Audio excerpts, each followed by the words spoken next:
بسم الله الرحمن الرحيم. أحبتي الناس طيب في مغربنا الحبيب في الجزائر الشقيقة ومكان دعوة في الوطن العربي والإسلامي. السلام عليكم ورحمة الله تعالى وبركاته. الجالية العربية المسلمة في أوروبا، الله يحفظكم ويحفظ ذريتكم من كل شر وسوء ومكروه. لنرتب ألسنتنا بذكر الله والصلاة والسلام على خير البرية، حبيبنا قائدنا قدوتنا شفيعنا سيدنا محمد صلى الله عليه وسلم. صلى الله سبحانه وتعالى تكون بخير وعلى خير وصحة جيدة وطولات حسنة. من الله جل وعلا على بلدنا خير وفير من مياه ناتجة عن الأمطار، أمطار اليمن والبركات، والحمد لله انتعشت حقينة السدود والفرشة المائية والفلاحة كل شيء نشاط، الحمد لله والشكر لله. وللأسف كانت هناك فيضانات فوق طاقة العباد والبلاد. لا شيء يعلو على قوة الله، الاستسلام التام لرب العزة أولا أقول، حتى ما يبقاش شي واحد يزايد المزايدات. كانت هناك خسائر مادية جسيمة، الله يسلمهم. للأسف كذلك شاء الله قدر فعل مشاو ناس شهداء بإذن الله، 3 طاحت عليهم نطع عليهم المنزل ديالهم، الله يرحمهم ويسكنهم فسيحة جنانا. طبعا كمسلم كمغربي شأن كل مغربي ومغربية نتعلموا نتأسوا التعاطف التام مع هؤلاء. شنا الدولة ديالنا قامت أحسن قيام وقامت بواجبها على أحسن ما يرام. ما نبقاو نكتروا الكلام ونبخس الناس حقها. الدولة ديالنا قامت بواحد المشروع جبار، تخلي مدينة كاملة وتوجد لها الخيام مجهزة بكل ما يحتاجه الساكنة المتضررين، وتعطيهم واحد الأكل والشراب. نرفع القبة لبلدنا، نرفع القبة لبلدنا ونحن فرحانين. وهذا كيعطينا واحد الإحساس باش إن شاء الله نزيدوا في هذه المسائل، ونزيدوا نعملوا من أجل رفعة وسعادة المملكة المغربية لتتطور من الحسن إلى الأحسن.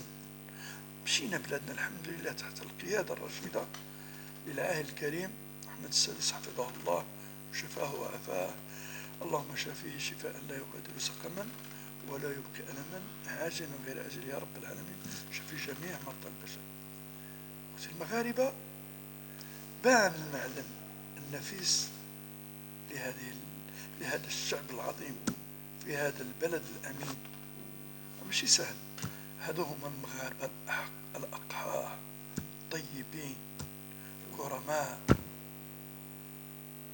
في الشدة تجد المغربي يقول لك ها أنا هنا، ما كيدرعش يقول لك ولا ممكن أودي حقيقة ولا ما كانش. شفنا السلطات المنتخبة المحلية، الدولة ديالنا قامت ونعيدها ونكررها للمرة أحسن قيام. جزا الله كل من عمل هذا العمل الخيري العظيم. هذا هو اللي يثبت قوة المملكة المغربية العظيم، هذا الذي يثبت عظمة المغاربة، هذا هو الذي يثبت أن هذه الدولة عظيمة بتاريخها بملوكها بحكوماتها بشعبها عبر التاريخ، عبر التاريخ. نعم.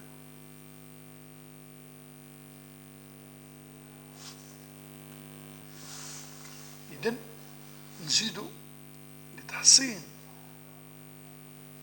المغرب من كل الآفات والدسائس والمؤامرات، وفي نفس الوقت نزيدوا العمل الدؤوب والنشيط من أجل التنمية، من أجل التطور في جميع المجالات. والحمد لله المغرب قلة. كاين سلبيات بطبيعة الحال، كاين إكراهات، كاين ملاحظات يعني قد تكون مؤلمة، معليش نتجاوزوا الواقع. كاين سلبيات بالتأكيد، ولكن كاين إيجابيات، والسلبيات نحاربوها بالإيجابيات.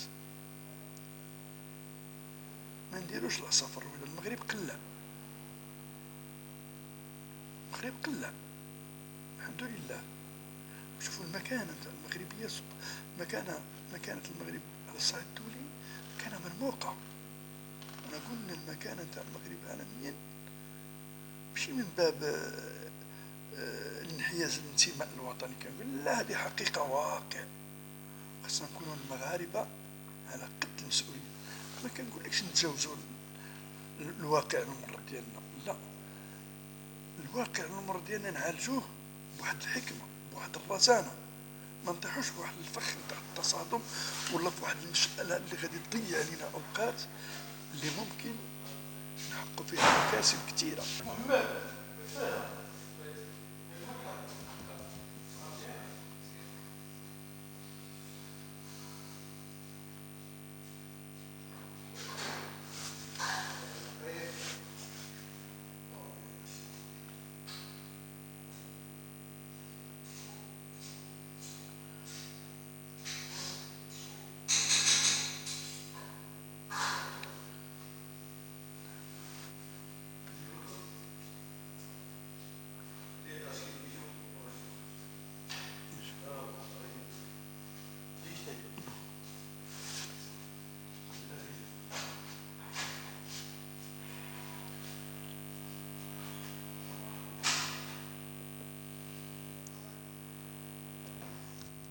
نسأل الله سبحانه وتعالى أن يحفظ بلدنا ملكا وحكومة وشعبا وسائر بلاد المسلمين، ونحو إقلاع اقتصادي قوي، إصلاحات في جميع الميادين لبناء المغرب القوي الذي يتمناه كل المغاربة. نسأل الله سبحانه أن يوفقنا في هذا ويحفظنا من كل شر وسوء ومكروه يا رب العالمين، إنك نعم المولى ونعم النصير. السلام عليكم ورحمة الله تعالى وبركاته.